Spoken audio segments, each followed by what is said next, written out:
Hey guys, welcome back to my YouTube channel. So in this video we'll talk about कि यार देखो SD1s के offer grab कैसे करने हैं, अपॉर्चुनिटी कैसे हमारे तक आ जाए, ये हमें कैसे कैसे करना है। ठीक है, तो वीडियो बहुत ही क्रिस्प रखेंगे, बहुत ही छोटी रखेंगे क्योंकि फालतू में मतलब बड़ी करके कोई फायदा नहीं है। ठीक है, तो यार इसको मैं 3 भाग में वो फुली डिवाइड करने की कोशिश करूँगा। देखो, तो पहली चीज़ क्या होती है, अगर हम किसी कंपनी में अप्लाई कर रहे होते हैं, राइट, मैं जैसे SD1 की बात करूँ या SD2 की बात करूँ टेक रोल्स में, तो यार हम फर्स्ट ऑफ ऑल सबसे पहले लेट्स से हमें अमेजोन में अप्लाई करना है। अमेजोन में हम कहाँ से अप्लाई कर सकते हैं? पहला सोर्स है कि उसकी कंपनी की करियर वेबसाइट पे जाएं, जो भी उनका करियर पेज होता है वहाँ पे जाएं, वहाँ पे देखें कि कौन कौन सी ओपनिंग्स हैं जो कि अभी खाली हैं। ठीक, वहाँ से अप्लाई कर दें। सेकेंड ऑप्शन क्या होता है? सेकेंड ऑप्शन ये होता है कि let's say for an example recruiter का तुम्हारे पास डायरेक्ट कॉल आ जाए या रिक्रूटर तुम्हें डायरेक्टली अप्रोच कर जाए कि भाई कि हे Apoorv, would you like to be interviewed at Amazon for so and so role. तो दूसरी चीज़। तीसरी चीज़, ये सबसे ज़्यादा इंपॉर्टेंट है कि तुम किसी बंदे को जो कि उस कंपनी में ऑलरेडी काम करता है, तुम उसको अप्रोच करो और उसको बोलो कि यार मुझे रेफर कर दे। ये कंपनी में क्या होता है, रेफरल प्रोग्राम्स चलते रहते हैं, जहाँ पे अगर एक कंपनी का एम्प्लॉय तुमको अगर रेफर करता है और अगर तुम सेलेक्ट हो जाते हो उस कंपनी में, तो उसको भी फायदा है, उसको पैसे मिलते हैं उसके कि भाई उसने एक अच्छा कैंडिडेट कंपनी को लाके दिया और वो जो कि इंटरव्यू क्रैक कर पा रहा है। ठीक है, तो यार अब इसको डीप डाइव करते हैं। तो जो पहली अप्रोच मैंने बताई, जिसमें क्या है कि तुम डायरेक्टली कंपनी के करियर पेज से अप्लाई कर सकते हो। No doubt that is a good approach, आप कर सकते हो, बिल्कुल करो। बट जैसे जो बहुत बड़ी बड़ी कंपनीज हैं, लाइक अमेजोन हो गई, माइक्रोसॉफ्ट हो गई, गूगल हो गई, या जितनी भी बड़ी कंपनीज है, राइट, यार अब तुम सोचो, इसमें जाने के लिए हर किसी का यही ड्रीम होता है कि यार मुझे इन टाइप की कंपनीज में ही जाना है। ठीक है, तो अगर तुमको इन टाइप की कंपनीज में जाना है तो उनके पास एक एक दिन में पता नहीं कितने कितने हजार लोग जो होंगे जो अप्लाई करते होंगे, राइट। तो क्या होता है इन कंपनीज में, सबसे पहले तो देखो क्या होता है, एक चीज होती है शायद इसको बोलते हैं एप्लीकेंट ट्रैकिंग सिस्टम, जो कि तुम्हारे रेज्यूमे को बेसिकली स्कैन करता है और फिर शॉर्टलिस्ट करता है। मतलब शॉर्टलिस्ट ऐसे ये नहीं कि तुम शॉर्टलिस्ट हो गए, तुम्हारी रेज्यूमे स्कैन होती है, वो रेज्यूमे जो होती हैं वो नेक्स्ट फेज तक जाती हैं कि भाई HR देखे या कुछ जो भी होगा। ठीक है, अब इस केस में जो फर्स्ट केस है कि जहाँ तुम डायरेक्टली करियर पेज से अप्लाई कर रहे हो, वहाँ पे यार HR तक तुम्हारी रेज्यूमे पहुँचे इसकी पॉसिबिलिटी बहुत ही ज़्यादा कम है, बहुत ही ज़्यादा कम। क्योंकि एक तो 4000 लोग अप्लाई कर रहे हैं, let's say for an example, जैसे 4000 लोग अप्लाई कर रहे हैं, उसमें से यार HR कितनों की रेज्यूमे देख पाएगा? समझ रहे हो, कितनों की ही देख पाएगा। तो अब क्या है, हमें क्या करना है, हमें क्या करना चाहिए, मतलब अगर मैं बात करूं हमें क्या करना चाहिए कि ये इस अप्रोच के थ्रू अगर हम जाएं तो हमारी रेज्यूमे सेलेक्ट हो जाए। तो देखो यार, सबसे पहले तुमको ये करना है कि अपनी रेज्यूमे का स्कोर बढ़ाना है।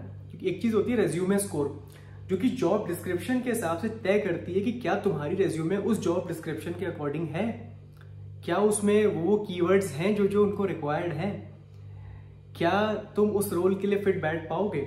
ये एप्लीकेंट ट्रैकिंग सिस्टम एक सॉफ्टवेयर होता है जो कि वो तुम्हारी रेज्यूमे को स्कैन करता है, जॉब डिस्क्रिप्शन के साथ मैच करने की कोशिश करता है। तो अगर हम नंबर 1 अप्रोच के थ्रू जा रहे हैं तो हमें क्या करना होगा, अपनी रेज्यूमे को जॉब डिस्क्रिप्शन के अकॉर्डिंगली बनाना पड़ेगा। जैसे मान लो उसमें बोला उन्होंने कि he should be a good problem solver और he should be good at so and so technology, तो वो सो एंड सो टेक्नोलॉजी तुम्हारे रेज्यूमे में होनी चाहिए, तभी the chances of you being shortlisted बढ़ जाएंगे। ऐसे नहीं होगा अगर नॉर्मल अगर वो टर्म्स नहीं होंगे तो वो आपके रेज्यूमे को फिल्टर नहीं कर पाएगा। ठीक है, पहली चीज ये हो गई। अब क्या होता है यार, हम लोग में से बहुत से लोग मैंने देखा है कि तरह तरह के फंकी फॉन्ट्स में और फंकी क्या बोलते हैं उसको फॉर्मेट्स में रेज्यूमे बना लेते हैं, जो कि एप्लीकेंट ट्रैकिंग सिस्टम वाली कंपैटिबिलिटी नहीं होती उसमें। तो आपको ऐसे टेम्पलेट्स उठाने हैं जो कि एप्लीकेंट ट्रैकिंग सिस्टम से कंपैटिबल हो, ऐसा ना हो जिनको वो प्रॉपरली स्कैन कर पाए, पार्स कर पाए। ठीक है, नंबर 1 थिंग कि जो कीवर्ड्स आपके जॉब डिस्क्रिप्शन में है, मेक श्योर कि उन कीवर्ड्स को आप इंक्लूड करें अपने रेज्यूमे में। जैसे कहीं बोला जावा आनी चाहिए तो जावा इंक्लूड करो, या सो एंड सो डेवलपमेंट होना चाहिए, जैसे मान लो ऑपरेटिंग सिस्टम में या जो भी है वो इंक्लूड करो अपने रेज्यूमे में। ठीक, और दूसरा, एक अच्छे से टेम्पलेट यूज करो जो कि एप्लीकेंट ट्रैकिंग सिस्टम कंपैटिबल हो। ठीक है, अब तीसरा क्या हो सकता है? तीसरा यार तुम्हारा ये हो सकता है, अपने रेज्यूमे को इस तरीके से स्ट्रक्चर करो कि तुम बस ये मत दिखाओ कि यार मैंने काम किया है, अपने काम का इम्पैक्ट दिखाओ कि यार मैंने ये काम किया, इसकी वजह से ये इम्पैक्ट हो। जैसे फॉर एन एग्जाम्पल, जैसे तुम ये दिखा सकते हो अपने रेज्यूमे में कि लाइक डिलीवर्ड एन एप्लीकेशन जिसने कि हमारे क्या बोलते हैं, या तो ऐसा लिख सकते हो डिलीवर्ड अ फीचर जो कि तुम्हारे पूरी एप्लीकेशन की लेटेंसी को उसने इतना % कम कर दिया। सो इट विल शो कि यार तुमने क्या इम्पैक्ट लेके आए तुम, है ना, क्या इम्पैक्ट लेके आए, ये तुम बेसिकली शो कर दोगे कंपनी को। और कंपनी को ऐसे ही लोग चाहिए जो एक इम्पैक्ट ड्रिवन लोग हो, मतलब जो basically kind of what to say impact ला सकें, ठीक है। तो ये चीज़ें हो गई तुम्हारी फर्स्ट अप्रोच की। सेकेंड अप्रोच होती है यार कि ये तो लॉटरी है, मतलब तुमको मान लो अमेजोन का रिक्रूटर खुद ही कॉल करके बोलते हैं कि यार भैया सुनो आ जाओ इंटरव्यू कर लो हमारे साथ, और सेलेक्ट हो गए तो बहुत अच्छी बात है।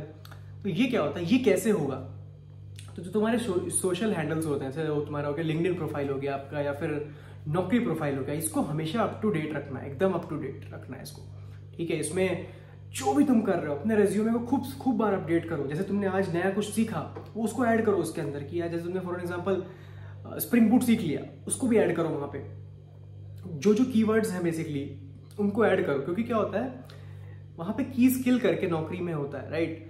वो क्या होता है, उससे आपकी विजिबिलिटी बढ़ती है। जैसे जितने ज्यादा आप वो डालोगे, क्या बोलते हैं, कीवर्ड्स, और अगर मान लो एचआर आपके रेज्यूमे को, एचआर को चाहिए जावा डेवलपर्स, तो वो कुछ कीवर्ड्स के साथ सर्च कर रहा होगा, तो your resume should have those keywords, या फिर your profile should have those keywords, right. तो अपनी नौकरी वाले प्रोफाइल में उन सारी स्किल्स को ऐड करो, अपनी नौकरी प्रोफाइल अपडेटेड रखो, तो तुम्हें डेफिनेटली नौकरी से भी कॉल आएंगे, मतलब कंपनी वहां से रेज्यूमे दोबारा देखेंगी और कॉल्स आएंगे तुमको, ठीक। लिंक्डइन को हमेशा अप टू डेट रखो, लिंक्डइन पे एक्टिव रहो, राइट। वहाँ पे अपना अपडेट करके रखो कि भाई कब कौन सी कंपनी में स्विच किया हुआ है, या फिर how is your experience and all. ये नहीं कि मतलब पता चला एक्सपीरियंस हो गया है 4 साल का, उसमें डाला हुआ है कि भाई पुरानी कंपनियां डाली हुई हैं जहाँ पे आप काम कर रहे हो, ठीक है। नहीं, ऐसा नहीं है, ऐसा नहीं होना चाहिए, हमेशा अप टू डेट रखनी है रेज्यूमे और रेज्यूमे, नौकरी और लिंक्डइन। ये हमारा हो गया दूसरी अप्रोच, जो कि रिक्रूटर तुम्हें रिक्रूटर कॉल करेगा और तुम डायरेक्टली उससे इंटरव्यू शेड्यूल करवा के जा सकते हो। तीसरा यार, ये सबसे क्रूशियल और सबसे बढ़िया चीज़ है। लेट्स से तुम्हें कॉल नहीं आ रहे हैं, कोई दिक्कत नहीं है भाई, and let's say for example तुम जानते हो कि करियर साइट से अप्लाई करोगे तो बहुत हो सकता है रेज्यूमे एचआर देख पाए या ना देख पाए। तो उस केस में तुम क्या कर सकते हो यार, उस केस में तुम क्या ना, किसी ऐसे एम्प्लॉय को जो कि उसी कंपनी में काम करते हो, लिंक्डइन पे, या लिंक्डइन पे बहुत लोग मिल जाते हैं, या तुम्हारे कॉलेज के होंगे, सीनियर्स या कुछ होंगे, या मतलब तुम उनको पिंग कर सकते हो, उनके साथ कनेक्ट कर सकते हो, फिर उनको पिंग कर सकते हो कि यार मतलब उनको रेफरल के लिए बोल सकते हो। अब हाँ, रेफरल के लिए डायरेक्टली नहीं, कि पता चला किसी अनजान बंदे को डायरेक्टली बोल दिया कि भाई सुनो मेरे को रेफरल दे दो अमेजोन का। पहले तुम अपने आप को प्रूफ तो करो कि यार तुम मतलब तुम्हारे अंदर वो कैपेबिलिटी है कि तुम वो इंटरव्यू क्रैक कर पाओगे, है ना। तो अब वो तुम कैसे क्रैक, मतलब वो तुम उसको कैसे दिखाओगे। जैसे मान लो अमेजोन का तुम दे रहे हो, तो तुम उसको अपनी क्या बोलते हैं कोडिंग प्रोफाइल शेयर कर सकते हो कि यार देखो मैंने इतने प्रॉब्लम्स ऑलरेडी सॉल्व कर रखे हैं, मेरी प्रिपरेशन अच्छी है, मैं I will be able to crack Amazon. तो अगर तुम उसको ये कॉन्फिडेंस दिलाओगे तो वो ही डेफिनेटली रेफर यू, क्योंकि उसका फायदा हो रहा है उससे, उसको वहाँ पे पैसे मिल रहे हैं, सीधी सी बात है। वो तुम अगर सेलेक्ट हो जाओगे उसको पैसे मिल जाएंगे वहाँ पे, तुम ज्वाइन कर लोगे अगर तो वो तुम्हें रेफर कर देगा, ठीक है। तो ये 3 तरीके होते हैं यार जहाँ से आप एक कंपनी में बेसिकली अप्लाई कर सकते हो, ठीक है। तो आज के लिए इतना ही रखते हैं, ठीक है। इन जो थर्ड पॉइंट है रेफरल वाला, इस पर हम डिटेल में बात करेंगे अपनी नेक्स्ट वीडियो में। एंड या तब तक के लिए बाय बाय। एंड लाइक अगर आपके कोई भी कमेंट्स हो या डाउट्स हो तो उनको प्लीज़ कमेंट सेक्शन में आप पोस्ट करिए। I will be more than happy to answer each of them. And in coming videos I will be also sharing my interview experience. मैंने जितनी कंपनियों में इंटरव्यूज दिए हैं, कहाँ से मेरे पास ऑफर्स थे एंड ऑल, और जो मेरे पास अभी रिसेंटली SD2 के कई सारे ऑफर्स थे, कई सारी कंपनीज के, तो उनके बारे में भी शेयर करूंगा कि इंटरव्यू एक्सपीरियंस कैसा था और SD2 के लिए क्या पढ़े, मतलब हर चीज़ के लिए आई will be sharing the knowledge that I have. जो भी थोड़ी बहुत नॉलेज है मेरे पास मैं आपको जरूर शेयर करूंगा। सो या that's it for today's video. If you like the content, do hit the subscribe button and do like the video and please share it with your friends. And yeah, okay, bye bye.